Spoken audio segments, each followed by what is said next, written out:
ஒரே ஒரு சுரம் வாசிக்கிறாங்கன்னு வச்சுக்கோங்க. எல்லாரும் கையை காட்டி இப்படி வாசிக்கும் பொழுது எல்லோருடைய கவனமும் அந்த ஒரு நோட்டில் இருந்து அவர்கள் வாசிக்கும் பொழுது கேட்கிறவர்கள் மூச்சு விட மறந்துவிட்டு என்று பார்த்து கொண்டிருக்கிறார். ஒரு சுரத்துக்கு இந்த கதி என்றால் சிம்பனி முழுக்கவும் 4 பகுதிகளாக கொண்டது. ஃபுல்லா வெஸ்டர்ன் மியூசிக்கில் ஒரு சிம்பனி வாசித்து 4 மூமெண்ட்டும் முடிகிறது வரைக்கும் யாரும் கைதட்ட மாட்டாங்க, கைதட்ட கூடாது, அது விதிமுறை. வந்திருந்த ரசிகர்கள் அனைவரும் ஃபர்ஸ்ட் மூமெண்ட் முடிஞ்சோடனே கைதட்டாங்க. அவங்க வாசிக்கிறவங்கள தான் ஆச்சரியம். 80 பேர் வாசிக்கிறாங்க, எல்லாருக்கும் ஆச்சரியம். திரும்பி என்ன பாக்குறாங்க, கண்டக்டர் என்ன பார்த்து சிரிக்கிறாரு. அப்படிதான்.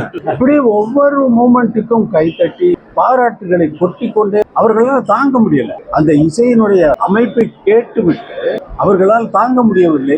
இன்னைக்கு அடிச்சா நாளைக்கு அழுவோம். அப்போ ரசித்ததை நம்ம ஆட்கள் அப்பவே வெளிப்படுத்துறாங்க. அந்த நேரத்தில் ரசிப்பதை அவர்கள் அந்த நேரத்தில் அவர்களுடைய மகிழ்ச்சியை எப்படி தெரிவிப்பது? கரகோஷம் கொண்டுதான் தெரிவிக்க முடியும்.